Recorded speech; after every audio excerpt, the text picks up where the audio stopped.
हिमाद्रि तुंग श्रृंग से प्रबुद्ध शुद्ध भारती, स्वयं प्रभा समुज्ज्वला स्वतंत्रता पुकारती। शिव की तपस्या और गीता का सार जिस भूमि में विद्यमान है वो है भारत। नमस्कार, मैं साइना कक्षा 9वीं ब की एक छात्रा आज आपके समक्ष स्वाधीनता दिवस के इस शुभ अवसर पर देशभक्ति एवं राष्ट्र निर्माण हेतु अपने विचार प्रकट करने जा रही हूँ। एक व्यक्ति केवल माँ के गर्भ से ही नहीं बल्कि एक संस्कृति से भी जन्म लेता है, और जिस संस्कृति से हमने जन्म लिया है वो है भारतीय, और जिस पवित्र धरा पर हम सब ने जन्म लिया है उसे कहते हैं भारत। यदि अटल बिहारी वाजपेयी जी के शब्दों में कहूँ तो भारत केवल एक जमीन का टुकड़ा ही नहीं, एक जीता जागता राष्ट्र पुरुष है। ये वंदन की भूमि है, अभिनंदन की भूमि है, ये तर्पण की भूमि है, ये अर्पण की भूमि है।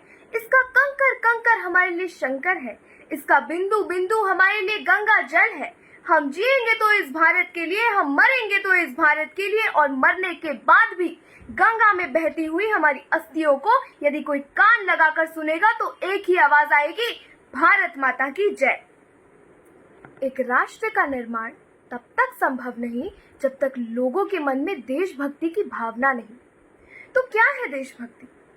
1857 में जब लोगों के माथे पर गुलामी की स्याही लगी थी, उस समय जो खून किसी व्यक्ति के नसों में खौला था, वही खून 1947 में सीमा पे तैनात किसी सैनिक के शरीर से बह गया और आंसू बनकर किसी विधवा पत्नी की आंखों से। जिस राष्ट्र में हमने जन्म लिया है वो स्वतंत्र राष्ट्र तो पहले ही शहीदों के रक्त से संचित हो चुका है। हे श्रोतागण, मैं आपको बता देना चाहूंगी कि जब आप चैन से सो रहे होते हैं तब सरहद पर कोई जवान अपनी नींद कुर्बान कर भारत माता की सुरक्षा करता है। जब आप अपने परिवार के साथ खिलखिलाते हैं तो कोई माँ अपने बेटे के प्राण के लिए गिड़गिड़ाती है। तो मेरे प्यारे भाइयों और बहनों, जिस आजादी की नींव किसी के बलिदानों पर टिकी है, तुम उसे व्यर्थ ना जाने दो, क्योंकि ये देश अब हमसे खून का बलिदान नहीं मांगता है। ये देश अब हमसे खून का बलिदान नहीं मांगता है, बस हम अपना कार्य पूरी ईमानदारी, निष्ठा, साहस एवं प्रतिबद्धता से करें, इतनी सी अपेक्षा रखता है। मैं नहीं मानती कि राष्ट्रगान पर 52 सेकंड खड़े हो जाने से या टीवी पर परेड देख के ताली बजा देने से, साल में 2 बार ध्वजारोहण कर देने से देशभक्ति सिद्ध हो जाएगी। क्योंकि जिस प्रकार एक मानसिक रोगी के लिए उसका स्वस्थ शरीर भी अनुपयोगी साबित होता है, उसी प्रकार इस दिखावे की देशभक्ति से राष्ट्र निर्माण संभव नहीं है। तो क्या है सच्ची देशभक्ति?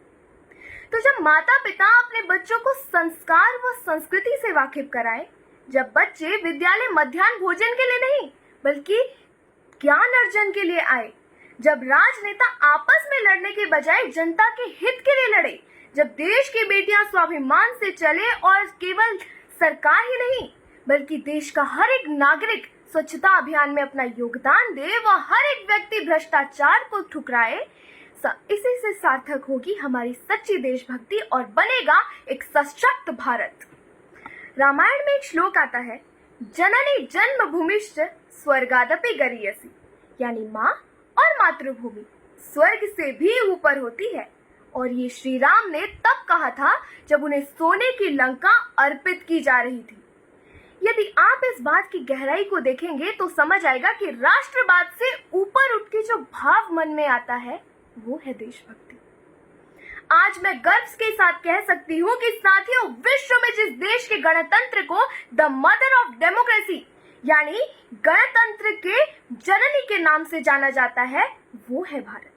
जिस देश की आबादी 50% से भी अधिक युवकों से युक्त है वो है भारत। धर्म और संस्कृति से सबसे बड़ी विविधता जिस देश में है वो है भारत। वसुधैव कुटुंबकम जैसे अमूल्य नीति देने वाला राष्ट्र है भारत। सुश्रुत संहिता से लेके चरक के आयुर्वेद तक, चाणक्य नीति से लेके आर्यभट्ट के शून्य तक जिस देश ने संसार को ज्ञान रूपी ज्योति से आलोकित किया है वो है हमारा भारत। परंतु गर्व से फूली हुई मेरी माँ की यह छाती भी छलनी छलनी हो जाती है जब इसकी अपनी संतान ही इससे विश्वासघात करती है। हे श्रोतागण, जिस प्रकार त्रेता युग से लेके अब तक हर साल हम रावण के पुतले को जलाकर बुराइयों का नाश करते हैं, उसी प्रकार हर स्वतंत्रता दिवस पर हमें अपने अंदर के रावण पर विजय पाने का व अपने अवगुणों से स्वतंत्र होने का भी संकल्प लेना होगा। मैं अपने वाणी में विराम लगाने से पहले बस 2 लफ्ज और कहना चाहूंगी। कुछ तो बात है मेरे वतन की इस मिट्टी में दोस्त, कि कुछ तो बात है मेरे वतन की इस मिट्टी में दोस्त, सरहदें लांघ कर आतंकवादी यूं ही नहीं आते यहाँ दफन होने को, यहाँ दफन होने को। जय मां भारती, सर्वे जनाः भवन्तु सुखिनो।